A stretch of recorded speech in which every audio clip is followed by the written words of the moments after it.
Luke chapter 20.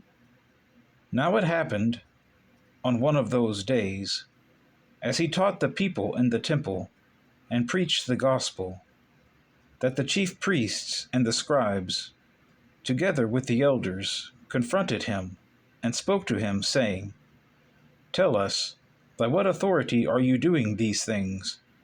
Or who is he who gave you this authority?" But he answered and said to them, "I also will ask you one thing, and answer me. The baptism of John, was it from heaven or from men?" And they reasoned among themselves, saying, "If we say from heaven, he will say, Why then did you not believe him? But if we say from men, all the people will stone us, for they are persuaded that John was a prophet." So they answered that they did not know where it was from. And Jesus said to them, "Neither will I tell you by what authority I do these things." Then he began to tell the people this parable. A certain man planted a vineyard, leased it to vine dressers, and went into a far country for a long time.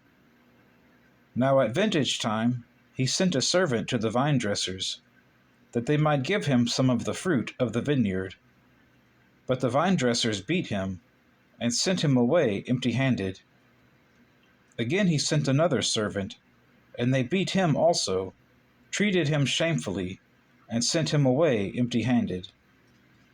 And again he sent a third, and they wounded him also, and cast him out.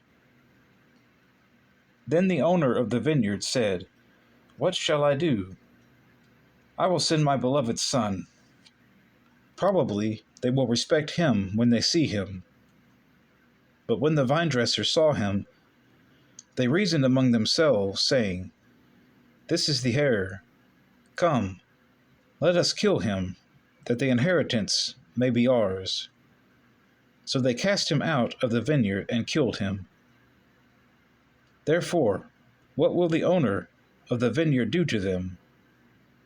He will come and destroy those vine dressers, and give the vineyard to others. And when they heard it, they said, "Certainly not." Then he looked at them and said, "What then is this that is written?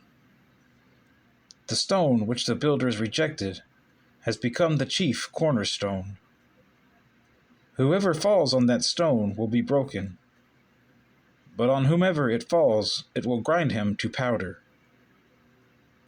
And the chief priests and the scribes that very hour sought to lay hands on him, but they feared the people, for they knew he had spoken this parable against them. So they watched him, and sent spies who pretended to be righteous, that they might seize on his words, in order to deliver him to the power and the authority of the governor. Then they asked him, saying, "Teacher, we know that you say and teach rightly, and you do not show personal favoritism, but teach the way of God in truth. Is it lawful for us to pay taxes to Caesar or not?" But he perceived their craftiness, and said to them, "Why do you test me? Show me a denarius.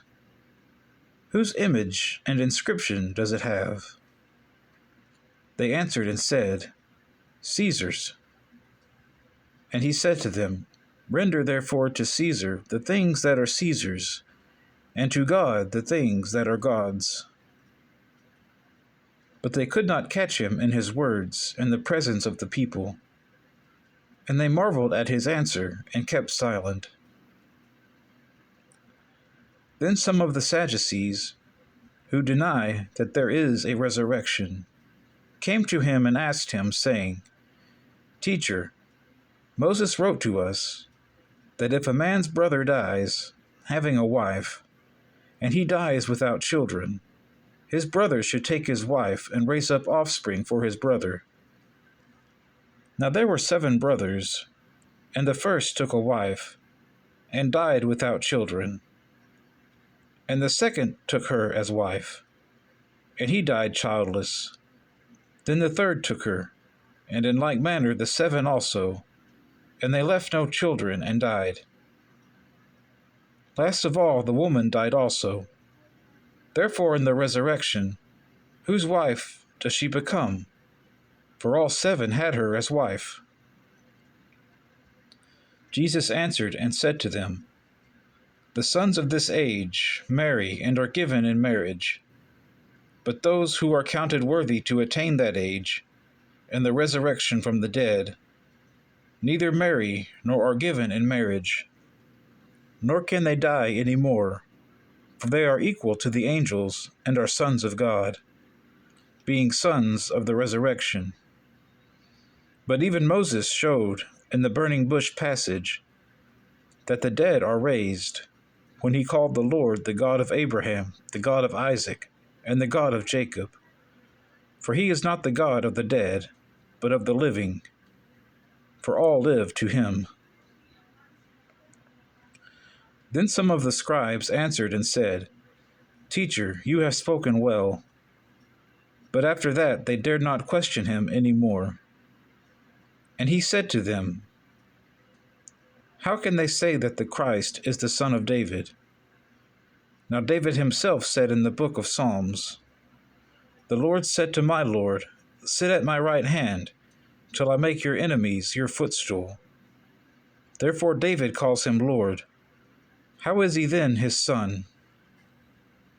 Then, in the hearing of all the people, he said to his disciples, Beware of the scribes, who desire to go around in long robes, love greetings in the marketplaces, the best seats in the synagogues, and the best places at feasts, who devour widows' houses, and for a pretense make long prayers. These will receive greater condemnation.